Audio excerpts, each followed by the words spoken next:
what do you think is happening in Browns camp? What do you think is going to happen there? Before I let you go, Lewis. You know, I think it really does.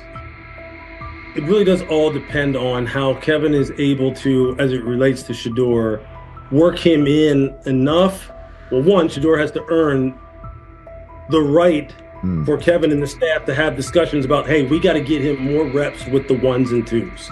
We got to get him more reps with the ones and twos when we're going team period, not just walk through or not just 7-on-7 team. Louis Riddick reacted sharply on air after viewing practice footage from the Cleveland Browns. The clip showed quarterback Shedeur Sanders executing a string of precise throws while the Browns head coach watched with a broad smile. Riddick questioned whether the session was focused on evaluation or celebration, arguing that visible enthusiasm from the staff could cloud objective assessment of a rookie's progress. Earlier in the segment, Riddick's tone had been measured once the Sanders highlights appeared. He criticized the perception that a routine practice was being treated like a marquee event. He stressed that coaching reactions should remain subdued until performance translates into game situations. Riddick concluded by calling for accountability and asking the Browns to clarify how they plan to manage expectations for Shedeur Sanders as training camp continues. Couldn't imagine me myself saying, hey, you know what, as someone who has been at the very bottom to try and ascend to like some level of success, I could never imagine going, you know what would be really cool? I'm gonna play a joke on someone like this and pretend that I'm a GM and I'm drafting you when actually I'm not, and then I'm gonna hang up and just giggle about it. Man, what the hell are we doing? Seriously, what are we doing when we think that kind of crap is funny? I don't know. Trying to get likes on TikTok. I don't have the right words for it. Right, Lewis, I'm gonna say this. I don't have the right words for it. Few situations unsettle a former front office executive faster than watching coaches celebrate a rookie quarterback before pads come on in August. In Louis Riddick's view, the Browns staff did more than acknowledge promise. They acted as though they had already secured their franchise leader. Throughout the session, Shedeur Sanders delivered 40-yard throws off his back foot, ran crisp 2-minute drills, and displayed steadiness rare for a first-year player. According to reports, each successful rep drew audible admiration from the sideline, highlighting how quickly enthusiasm has escalated. When Riddick reviewed the same practice tape and heard the glowing comments, he challenged the reaction on live television. He argued that a few controlled drills should not override the methodical scouting and development work that normally guides roster decisions. Riddick's criticism focused less on Sanders' talent than on the evaluation process. He warned that comparing a prospect to established stars or joking about renaming the stadium creates pressure before the player has taken an NFL hit, faced a disguised coverage, or logged a preseason snap. Praising potential is acceptable, he said, but anointing a savior in July risks repeating the organization's history of premature quarterback expectations. Sanders brings confidence shaped by his father's legacy and his own disciplined preparation, yet Riddick insists that progress must be confirmed over time. He urged the Browns to temper public excitement, follow a structured development plan, and reserve celebratory reactions for on-field results that matter. Regular season production under live pressure, not highlight clips from a midsummer workout. He has to earn that. Kevin has to figure out a way to do that. So then you can reasonably assess what you have in him compared to Dylan Gabriel, compared to Kenny, compared to Joe Flacco. If you don't, then the conversation surrounding him is going to continue to be what it's been, which is, but for some people, he was overhyped all along. He's not that great of an athlete, doesn't have a big enough arm. There's a reason why he was a 5th-round pick, blah, blah, blah, which I don't believe. I believe if he is given enough reps, earns enough reps, and then is given enough reps in meaningful situations, he can throw the ball just as good as Joe, if not better, just as good as Kenny, if not better, just as good as Dylan Gabriel. After more than 2 decades in personnel and broadcast analysis, Louis Riddick was dismayed to see a franchise bypass basic evaluation standards after only a series of eye-catching minicamp throws. Reviewing practice footage from Cleveland, he observed Shedeur Sanders drilling 40-yard passes against uncovered receivers and running 2-minute sequences with poise. In Riddick's view, those reps, conducted without pads, contact, or a disguised rush, show show arm talent but reveal little about how a rookie handles game pressure. Riddick said the Browns' reaction drifted from objective assessment to outright admiration. Multiple reports indicated coaches were sketching new concepts for Sanders during dinner and referring to dedicated Shedeur packages well before a padded practice. Even the veterans in the quarterback room showed no visible alarm, a sign that staff excitement had already reset the internal depth chart conversation. The analyst emphasized that his concern is not Sanders' skill set. He acknowledged the quarterback's arm strength, footwork, and composure, but rather how quickly the club appears willing to declare him its long-term answer. Riddick cited several past prospects who received similar midsummer acclaim only to stall once real competition began. Given Cleveland's long history of quarterback turnover, he argued the organization should focus on incremental milestones, processing post-snap reads, surviving live pass rushes, and rebounding from mistakes on Sunday afternoons. Riddick urged the Browns to temper expectations and follow a structured development plan so Shedeur Sanders can progress without undue pressure. One coach reportedly admitted he replayed Tuesday's scrimmage film so often that he lost sleep, an anecdote Riddick offered as proof that enthusiasm is already outpacing reality. All asking now is what is going on with Shedeur Sanders, and so the floor is yours. Maybe you can make sense of this free fall with what was at one point the top-rated quarterback in this draft class.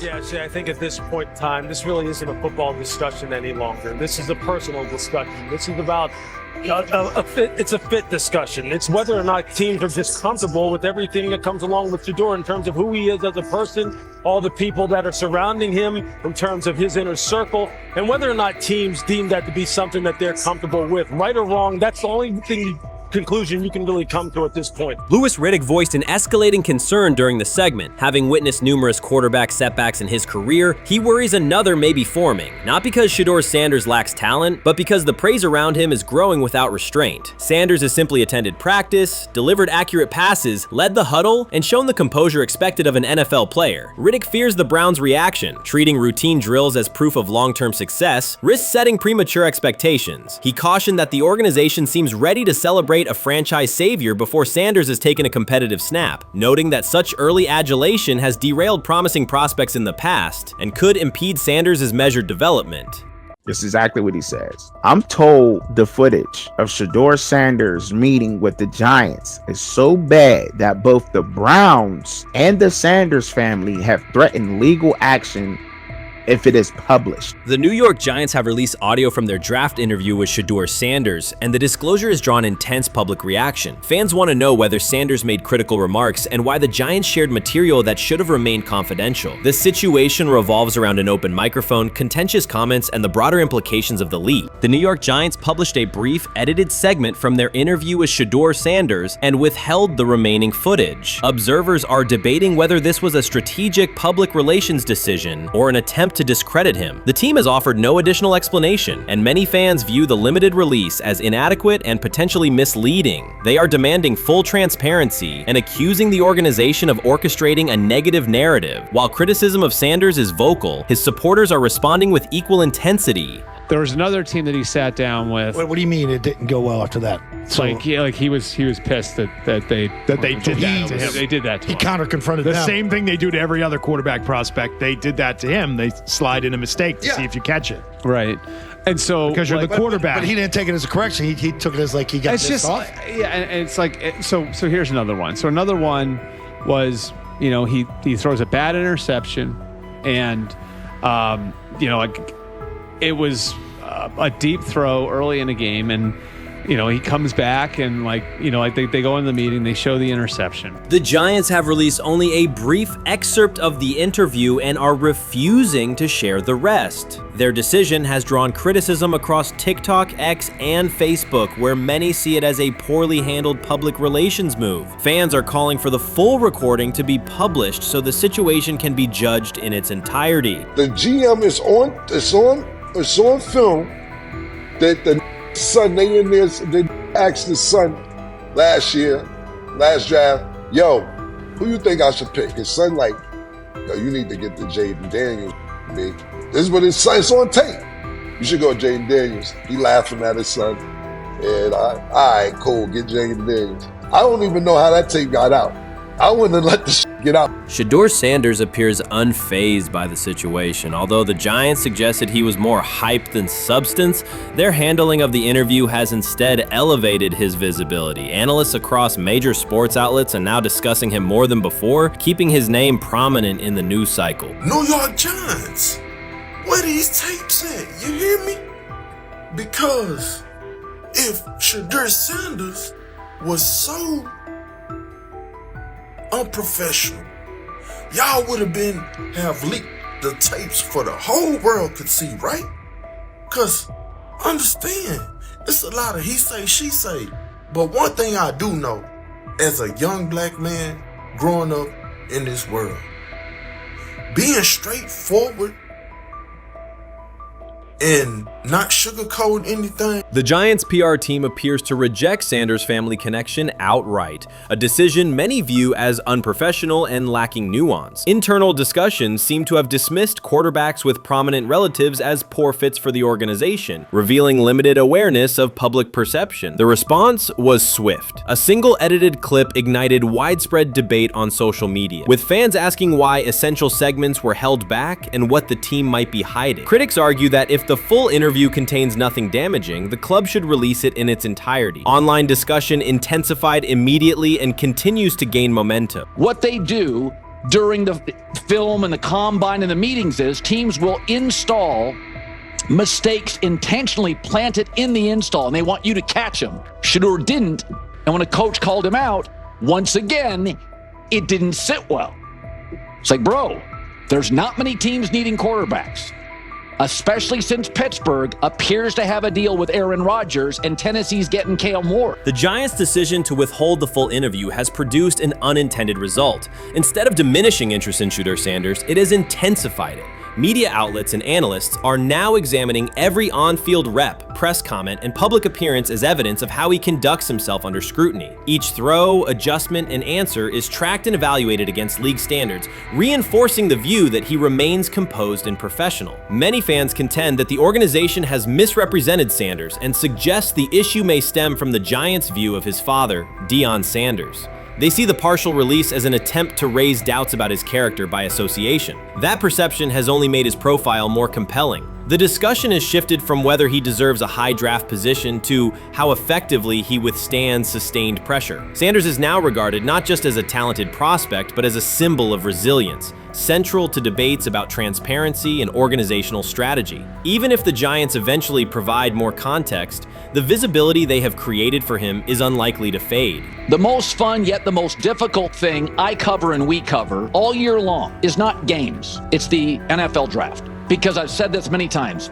you get lied to for a month to 2 months up to it. And so often during the draft, and every few drafts, there's a guy that really falls, precipitously falls. This year it was Shedeur Sanders, it's been Aaron Rodgers, it's been Dan Marino. Every few years somebody falls a lot. And so, but those stories don't come out until like the fall. Criticism of Shedeur Sanders from within the Giants organization has become increasingly public. Team communications appear focused on casting him as an overhyped prospect, whose character should be questioned, a narrative that seems aimed at shaping opinion rather than assessing performance. Yet each selective release or negative remark has instead amplified attention on Sanders and elevated his reputation. Efforts to confine him to a narrow, unfavorable image continue to produce the opposite effect, reinforcing his position as an underdog who endures external pressure. The debate has shifted from football analysis to broader concerns about narrative control and transparency. Fans, reporters, and online communities are still urging the Giants to publish the full interview, arguing that only complete context can resolve speculation. The organization's refusal to comply has intensified scrutiny and led many observers to conclude that the team underestimated public reaction and now faces questions it could have avoided with full disclosure. The tapes,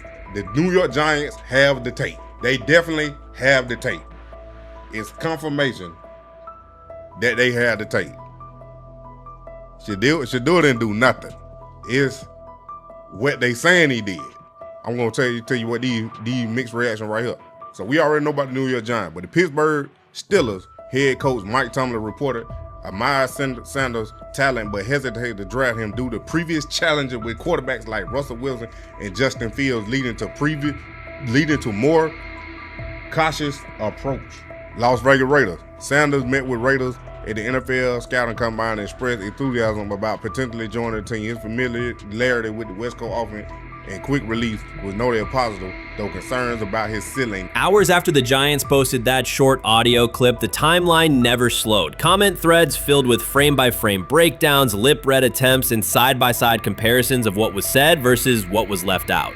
Reporters called league contacts. No one could explain why a franchise would stir this level of curiosity only to seal the vault. Each refusal sharpened focus on Shedeur Sanders, turning routine throws into national talking points.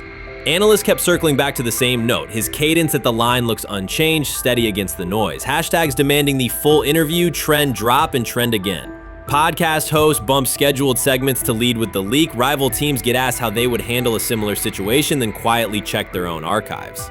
Inside Giants headquarters, the plan to shape the story looks less like strategy and more like a slow burn spotlight they can't switch off.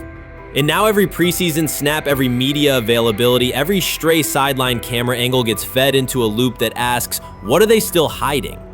The file remains locked. Curiosity keeps compounding. Until someone presses upload or steps to a podium and explains the redactions, the subject drifts away from depth charts and play design, fixing instead on secrecy, control, and the risk of underestimating how fast attention turns pressure into permanence. Momentum isn't fading, it keeps recalibrating. Louder, impossible to mute. How you feeling? I'm getting there. You see what I got on, right? That's what I was asking how you help for. Yeah, I'm getting there. See? Prime, what they had to? I had blood clots. Okay. And they amputated, you know. But I work with it. Man. Yeah, I'm amputated. So I get that worked on a couple times a day. Keep the blood circulating, blood flowing, but it's a new normal. And the best thing about here, we have a whole medical team on the second floor. Right. We have a whole medical floor, which is great. Deion Sanders is shaken, this time not by a hit on the field. In a sudden turn, Ryan Clark has uncovered a serious plot affecting Shedeur Sanders' NFL draft status, and the disclosure is reverberating across the sports community. What once looked like a simple scheduling delay may actually be a calculated effort to undermine Deion's son. The facts suggest intentional sabotage, a breach of trust, and repercussions that could be far-reaching. This is no routine football headline. It is personal, and Coach Prime did not see it coming.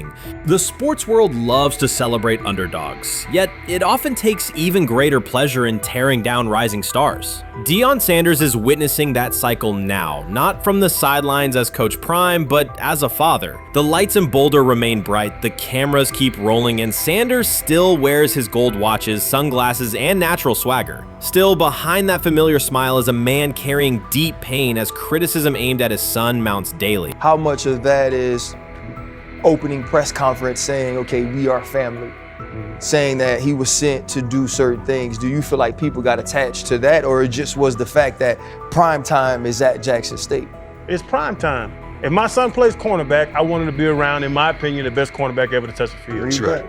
If my son played DN, I'd have to talk to you and tell me who's coaching the DNs. That's but right. I was sending my son to play for prime. His pain does not come from critics or losses, but from watching his son, Shedeur Sanders, get pulled into a system where politics outweigh performance. By every metric, arm strength, accuracy, field vision, Shedeur belonged in the top 3 of any NFL mock draft. Defensive coordinators who tried to unsettle him know he never flinches. He owns the unteachable leadership trait that turns strong prospects into franchise cornerstones. Then the narrative shifted. Draft boards that once placed him 2nd or 3rd slid him to 5th, then 12th, and eventually out of the 1st round on some lists. Analysts grew cautious, executives became vague. The statistics stayed strong, and the game film still proved his ability, yet the buzz evaporated. The abrupt silence felt deliberate and wrong. Former NFL safety and respected analyst Ryan Clark then delivered an unfiltered disclosure, not on a scheduled TV segment, but in an unscripted comment. He stated plainly that influential figures inside the league were not overlooking Shedeur Sanders. They were actively holding him back. The motive, Clark said, was political, and the real target was Deion Sanders, Hall of Famer, architect of Jackson State's resurgence, and the coach who turned a 1-11 Colorado program into a national headline. Deion's refusal to conform, wearing sunglasses indoors, dancing with players, speaking candidly, challenged an establishment that favors predictable images and rehearsed statements. According to Clark, that resistance to tradition was not forgotten. When Shedeur displayed the same mix of talent and confidence, concern spread through front offices and media circles. Questions about leadership style and attitude surfaced. Coded language for discomfort with a quarterback who mirrors his outspoken father. Clark's point was clear.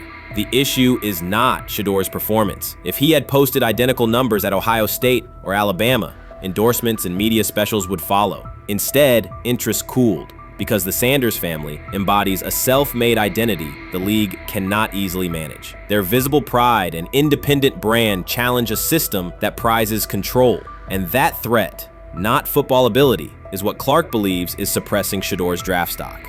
Many observers declared Deion Sanders was finished. They argued that his public style attracted unnecessary attention, that his health had deteriorated too far, and that his coaching career was approaching an abrupt conclusion. They misread his resolve. When speculation intensified, Sanders did not schedule a press conference or issue a formal statement. Instead, he released a short video recorded at his Texas home, walking alongside recording artist Lil Wayne. The footage established two facts. Although Sanders still walks with a limp, he remains active, and he intends to return to the sideline. Reports from USA Today and ESPN confirmed that Sanders had temporarily left Colorado to recover from a significant, undisclosed medical condition. He lost 14 pounds and missed several summer practices, leading to widespread debate about his future. Unofficial sources suggested complications related to previous blood clot issues, but no official diagnosis was provided. Throughout Sanders' absence, numerous media outlets framed his situation in crisis language, frequently questioning whether he would coach again. By comparison, when coaches such as Lincoln Riley paused their duties for health or family reasons, coverage emphasized understanding and patience, an imbalance that reflects a common difference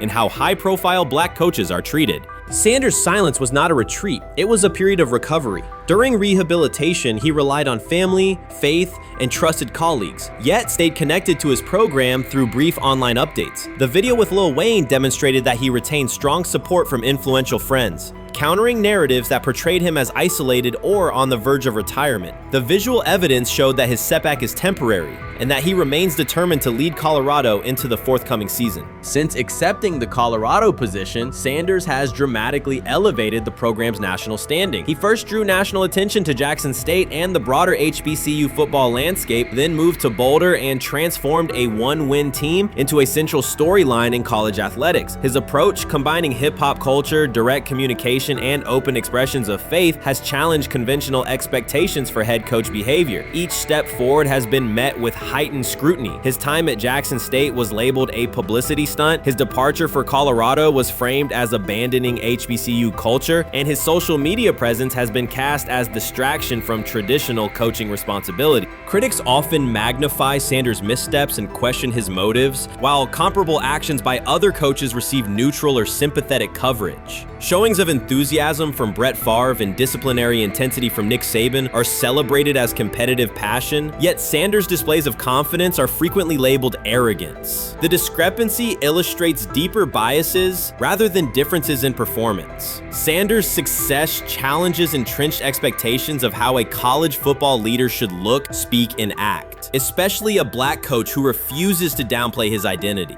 During his convalescence, Sanders maintained close communication with his staff and athletes, reinforcing the standards he had established: discipline, accountability, and belief. The program's daily messaging continued to emphasize preparation and resilience, signaling that Sanders' influence persists even when he is away from campus. Athletes echoed his mantras during workouts, confirming that his leadership extends beyond physical presence. Sanders acknowledges the seriousness of his medical challenge, but has refused to let it define him. He has publicly discussed leaning on scripture and prayer, explaining that his purpose as a mentor, father, and coach extends beyond personal adversity. In that context, the video of him walking in the Texas sun was less a strategic media effort than a straightforward demonstration of continued commitment to his team and mission.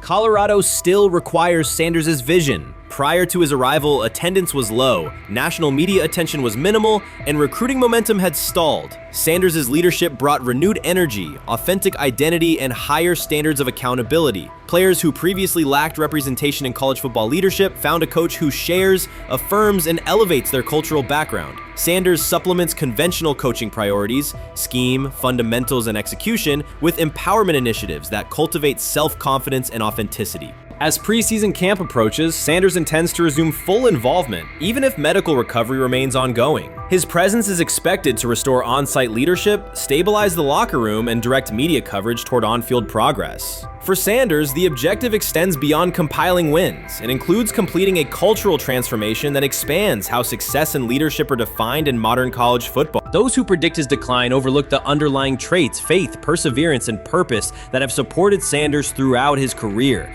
Doubts, rumors, and disproportionate scrutiny have followed him from playing days into coaching, and he has consistently responded with results. His current health setback is another obstacle, not a conclusion. The broader initiative he leads, centered on authenticity, opportunity, and high standards, continues. When Sanders returns to the sideline, it will mark the next stage of a movement he has guided from Jackson State to Boulder. The recent period of quiet has been strategic rather than passive. Instead of defending himself in daily briefings, Sanders focused on rehabilitation, remote program oversight, and family support. Each brief social media message reinforced a consistent theme: faith and preparation. He has articulated gratitude for medical professionals and has reiterated that his mission at Colorado is unfinished. His public references to scripture have been direct but measured, aligning with his long-standing practice of integrating faith into leadership. By walking through his ranch with Lil Wayne, Sanders signaled continuity. The clip underscored that influential supporters remain engaged, that Sanders' broader network values his vision, and that he remains capable of navigating physical challenges. The visible limp was not evidence of imminent retirement. Rather, it documented the reality of ongoing recovery and the resilience with which he approaches each obstacle. Colorado's athletic administration and football staff continue to affirm Sanders' program direction. Recruitment communications cite his established record in fostering cultural relevance and national exposure. Prospective athletes respond to a coach who presents a transparent path to development, both on and off the field. Current players refer to Sanders' coaching points with clarity, citing specific drills and expectations that remain unchanged during his absence. These indicators demonstrate that the core structures Sanders implemented are functioning, and that his return will be an amplification, not a restart. Criticism regarding Sanders' public persona often conflates media style with coaching substance. Analysis from opponents suggests that social media engagement dilutes football preparation, yet Sanders' staffs emphasize time management and delegation. Defensive and offensive coordinators handle in-game adjustments, while Sanders directs overall culture, recruitment, and leadership. He has articulated that visibility serves to amplify program accomplishments and enhance player opportunities, not replace strategic football planning. Some commentary has attempted to reframe Sanders' health issue as evidence that his coaching model is unsustainable. The argument ignores the documented health challenges faced by numerous coaches across levels of competition. For example, college coaches recovering from heart procedures or joint replacements have returned to successful seasons after appropriate medical clearance. Sanders' case follows a comparable trajectory. Medical complications require temporary separation, structured rehabilitation is prioritized, and a managed return is planned. Institutional medical protocols at Colorado dictate clearance requirements. Sanders will meet those before resuming full sideline duties. Colorado's players have expressed public confidence in Sanders' eventual return, citing regular virtual check-ins and continued accountability. Several athletes noted that positional meetings included recorded messages from Sanders reinforcing tactical goals and personal discipline. These details confirm that Sanders has remained actively engaged, albeit remotely, and that team culture remains aligned with his principles. Looking ahead, Colorado's schedule will attract national attention, both for on-field competitiveness and the storyline of Sanders' comeback. Analysts will evaluate how quickly he reestablishes day-to-day rhythm and whether his physical limitations influence practice oversight. Internal planning accommodates gradual escalation of responsibilities, with medical staff and strength and conditioning personnel contributing to phase reintegration. The broader significance of Sanders' return extends beyond Colorado. His visibility continues to challenge prevailing narratives about leadership styles and pathways in college athletics. By prioritizing authenticity, open articulation of faith, and cultural expression, Sanders offers a contrasting template to more conventional models. His eventual recovery and sideline presence will reinforce the argument that diverse leadership profiles can succeed in elite collegiate competition. In summary, rumors of Deion Sanders' coaching demise were premature. Verified reports confirm a substantial but temporary medical setback. He used the time away to focus on health, sustain program engagement, and rely on a support system anchored in family, friends, and faith. His recent public appearance demonstrated active recovery and reaffirmed his intention to resume leadership in Boulder. The forthcoming season will test Colorado on the field, but it will also underscore the durability of Sanders' vision, one that combines competitive ambition with cultural resonance. Observers who continue to question his longevity overlook the resilience and purpose that have defined his career. Sanders' return is imminent, and the movement he leads remains intact. Urban Meyer's roster history underscores the absurdity. Meyer coached Aaron Hernandez, whose off-field crimes are well documented, along with other players entangled in assaults, academic misconduct, and more. Yet Feinbaum singled out Newton, a national champion, Heisman Trophy winner, and NFL MVP, as the worst. This selective condemnation is not new. When Deion Sanders recently suggested implementing an NIL salary cap to restore competitive balance, Feinbaum dismissed the proposal and called Sanders a hypocrite rather than engage with the substance. The pattern repeats. Feinbaum routinely targets Cam Newton, Deion Sanders, Jameis Winston, Lamar Jackson, outspoken black athletes and coaches, while extending grace to figures such as Nick Saban, Kirby Smart, Dabo Swinney, or Tim Tebow under similar circumstances. Newton is no longer content to remain silent while others distort his story. In response, he laid out an accurate chronology, highlighting facts the commentary networks rarely repeat. One long-standing myth is that Newton was expelled from the University of Florida. He was not. Tim Tebow held the starting job unchallenged, and Meyer had no intention of displacing his star. Like thousands of athletes each year, Newton transferred to find a place where he could play. The move was strategic, not disciplinary. He is, with 3-2-2-5-3-17 to transfer to and more back, Meyer was. Critics habitually resurrect the 2008 laptop incident to tarnish Newton's entire career. Newton has acknowledged the mistake, but its relevance is overstated. The incident did not prompt his transfer, nor did it derail his trajectory. After leaving Florida, Newton enrolled at Blinn College, a Texas JUCO powerhouse, and led the Buccaneers to a national championship while posting dominant statistics. That performance earned him the opportunity to transfer to Auburn. At Auburn, Newton produced one of the most extraordinary single seasons in collegiate history. More than 4,000 yards of total offense, 50 combined touchdowns, an SEC title, a national championship, and the Heisman Trophy. Achievement compressed into a single year under intense scrutiny. Even that landmark season is recast by Feinbaum as a cautionary tale. He claims Newton ignored head coach Gene Chizik by diving for a goal line touchdown when told to kneel, jeopardizing the game. In reality, Newton explained that the decision was a collective adjustment made in the huddle after reading the defense, while Auburn still held timeouts. The Tigers maintained control and secured the championship. Portraying that moment as reckless serves to recast Newton's success as selfishness rather than leadership. Feinbaum's approach to Sanders reflects the same dynamic. When Sanders urged a structured NIL ceiling to protect athletes and stabilize rosters, Feinbaum immediately labeled him hypocritical. Yet when Saban or Swinney voice identical concerns, Feinbaum frames them as thoughtful guardians of the sport. The inconsistency reveals that the determining factor is not the argument but the identity of the speaker. Unapologetic black leaders who control their narratives, challenge entrenched hierarchies, and Feinbaum's commentary often functions as a check on that influence. Newton countered Feinbaum's latest attack with a concise statement. "You're lying, Paul. Please stop." Behind those words lay a broader indictment of the media machinery that weaponizes half-truths. By calling Newton the worst player Meyer coached, Feinbaum was seeding doubt among fans, front office evaluators, and future historians. Newton, now an established media presence and entrepreneur, no longer depends on traditional outlets to correct the record. He reminded audiences of three essential truths. He departed Florida on his own terms, he led Auburn with support from coaches and teammates, and he captured every major accolade available in college and professional football without conforming to prescribed expectations. An unspoken rule lingers in American sports discourse. Black athletes may excel, but must do so quietly, gratefully, and without highlighting systemic inequities. Newton broke that expectation early by celebrating with unreserved joy, answering questions candidly, and refusing to minimize his personality. For some commentators, that confidence is reinterpreted as arrogance. Feinbaum's repeated attempts to undermine Newton follow a familiar script of policing behavior rather than analyzing performance. Yet legacy rests not in a pundit soundbite, but in tangible achievements and public memory.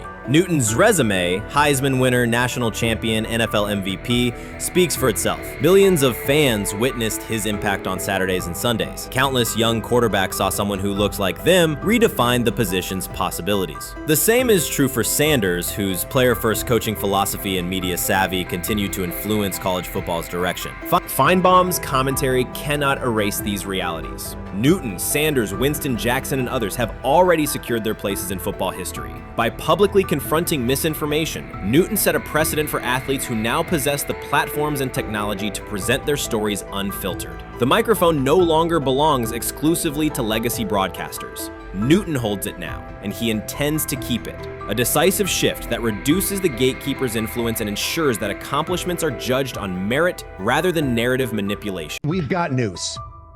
Got news about my Cleveland Browns.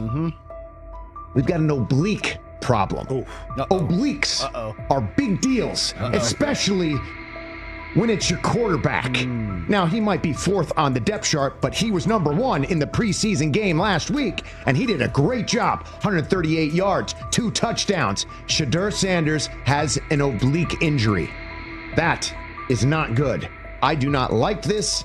I hate this because I want to see more reps for Shedeur Sanders. Shedeur Sanders, a projected breakout this season, has been sidelined unexpectedly. The Browns coaching staff confirmed an oblique injury significant enough to keep him out of all activity. No reps, no drills, no warm-ups. Concerns are rising about how this may affect his momentum and force adjustments to the team's plan. The focus now is his recovery timeline, the impact on his development, and the next steps for the quarterback depth chart. Browns rookie quarterback Shedeur Sanders injured his oblique during practice today, putting his status in doubt for Saturday's preseason game against the Eagles.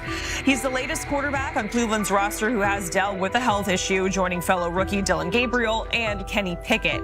Sanders, who is trying to fight his way up the Browns' depth chart, started the preseason opener last week and threw to practice. So how concerning is this for Shedeur as he is trying to, again, make his way up the depth chart, be QB2, potentially QB1 in the future? Dillon Gabriel taking Shedeur Sanders' QB1 spot after Sanders suffers an oblique injury is more than a roster change. It signals the staff is choosing urgency over efficiency. You do not replace a quarterback operating near a 70% completion rate with one coming off a 32% outing unless the decision is driven by desperation or poor evaluation. That is not strategy, it is avoidable loss of production. The impact on accuracy, timing, and drive sustainability is clear, and the difference is apparent to anyone watching. Well, here's what we know. I mean, after practice, Kevin Stefanski, the head coach of the Cleveland Browns, was not available to the media, but I did talk to him on the field as the players were coming off, and he told me that Shedeur Sanders complained of oblique soreness during the warm-ups this morning. Shedeur Sanders' absence isn't just a gap in the lineup, it's a setback for the entire offense. He thrives under pressure and makes throws others won't attempt. When he's healthy, every pass has intent, every drive has rhythm, and opposing defenses know they're in for a long day. Replace him with Dillon Gabriel and the defense senses an opening. Corners press tighter, safeties cheat down, and linebackers blitz more aggressively because they don't expect the same timing, velocity, or accuracy. Yes.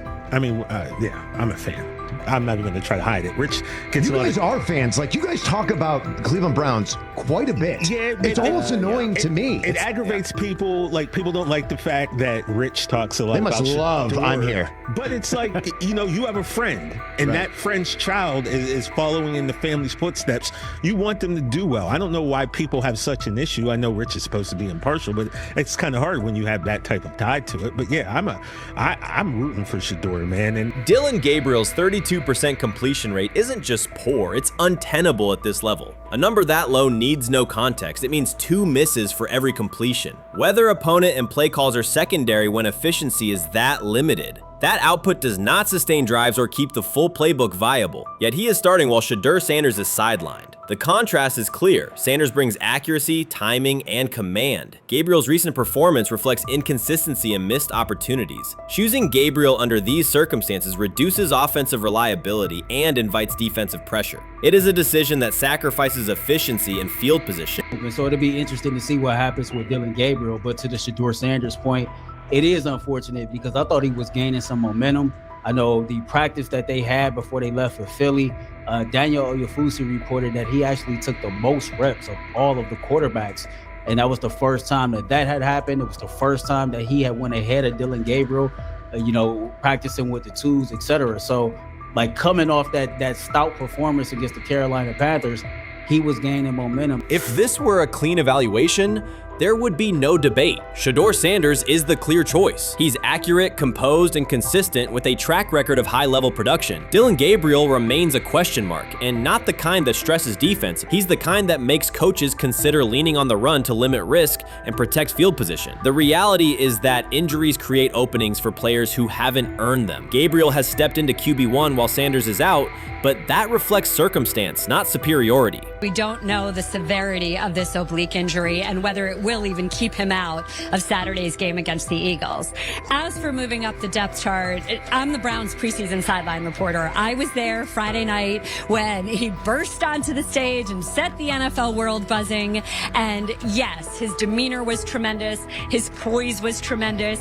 He did the things that were asked of him. But at the end of the day, he wasn't actually asked to do all that much. The real concern is how this could attach to Shedeur Sanders' reputation. The NFL is unforgiving about availability. An oblique injury for a quarterback isn't minor. It affects mechanics, torque, and timing. Even with a strong return, the injury-prone label can linger. For the Cleveland Browns, or any team seeking stability under center, that perception is toxic. Teams don't want a player they fear won't make it through October. That's the risk. Talent doesn't always overcome league politics. Once questions about durability start, they rarely fade. They surface in contract terms, roster decisions, and sideline evaluations. So Shedeur Sanders is injured again? If you were following along on social media today for the Browns' first joint practice in Philadelphia against the Eagles, wow, you were in for a tumultuous ride. I mean, all the reporters, both Browns and Eagles reporters, were pretty much flabbergasted at the fact that Shedeur Sanders was taking 0 team reps during the day, and even Tyler Huntley was getting team reps instead of Shedeur. And then it came out, obviously, everybody's speculating. There's people calling for Kevin's jobs, and before I go any further, I don't blame anybody. Ever. Meanwhile, Dillon Gabriel's numbers should be sidelining him, not elevating him. A 32% completion rate isn't a dip, it's a warning sign that points to issues with field vision, timing, and receiver cohesion. That's the quarterback taking snaps while Shedeur Sanders is out. Put their work side by side and the gap is obvious. Sanders shows consistent placement, timing, and footwork that reflect high-level execution. Gabriel's recent output introduces variability that shrinks the call sheet and stalls drives. You can't claim the priority is winning while starting a quarterback who isn't reliably delivering routine completions. Fans recognize it, receivers lose confidence and tempo when targets are off, the offensive line's urgency fades when protection doesn't translate into productive throws, team belief in the quarterback is fragile, and once it erodes, a season can come apart quickly. We could be looking at, 3/4 of Snoop and maybe 1/4 of Dillon Gabriel. Not really exciting for the fans. Of course, it would be nice to see what Dillon looks like. Did spend third-round capital on him. If you're Dillon Gabriel and you're a rookie, you want to get healed. You want the reps. You want to take these reps. So what do you do to prepare yourself and get ready? Because, man, when rookies get injured, it's like these reps are so valuable. Yeah, sets them back a lot. We do have some video here. Mike Garafolo had some video of Jalen Hurts kind of helping Shedeur use his cart to get off the field here. Shedeur Sanders changes the entire equation. His presence under center keeps defenses honest, keeps teammates engaged, and expands the coaching staff's options. You can call vertical shots, open the playbook, and control the game's tempo. Dillon Gabriel limits that. With him, the playbook narrows, drives stall, and the defense ends up on the field too long trying to compensate. The Cleveland Browns are not in a position to gamble at quarterback. This is a franchise with a difficult history at the position. With Gabriel, the issues are visible from the stands. A 32% completion rate won't jump to 60% with a few extra reps. If anything, it will decline as defenses present looks they would not risk against Shedeur. And that's the core issue. Shedeur Sanders at 80% is still a better quarterback than Dillon Gabriel at his best. That isn't exaggeration, it's the numbers. If Sanders is a 70% passer when healthy, even a drop to 60% keeps him well ahead of where Gabriel is now. Yet the team is rolling with the quarterback who isn't delivering routine completions. Every week Sanders is out, his hold on QB1 loosens. That's the hard truth. The longer Gabriel stays in the role, the more coaches cite continuity and chemistry to cover what's happening on the field. Every throw and every drive has to be a statement, not just to win, but to erase any notion that Gabriel is a legitimate alternative. In the NFL, QB1 isn't handed back because you used to be the best option. You have to take it. Started off was some positive news for Shedeur, and then it kind of just went left real quick. Shedeur got the news early on that if Dillon Gabriel couldn't go, he would get his second straight start in the Saturday preseason game against the Philadelphia Eagles. And then he went on to injure his oblique. For the fans who don't know exactly what part of the body the oblique is at and what that injury is and how it can impact the quarterback, can you explain to them what is an oblique injury? It's like up in this area, right? Well, you can't see me, but like right up in here, you know, when you go to throw, like obviously that's all that. So the truth is straightforward. The Cleveland Browns, or any team in this situation, aren't going anywhere meaningful with Dillon Gabriel under center. You can frame it as progress and point to selective highlights, but reality will level it out, and by then the season is already slipping. Shedeur Sanders is the difference between a team with a path forward and a team playing out the schedule. He reads coverages, delivers on-time throws, and forces defenses to respect every level of the field. Gabriel turns the offense into guesswork. The NFL is built on results, and the results are clear. Gabriel's 32% completion rate functions as a warning sign. It doesn't need context, a clinic, or a film session to explain. It signals inefficiency that stalls drives and compresses the playbook. Yet he has been handed the role Shedeur established through precision, composure, and production. That decision undercuts the stated goal of winning. With Sanders, the offense retains structure, rhythm, and threat. With Gabriel, it narrows and exposes the defense to longer stretches on the field.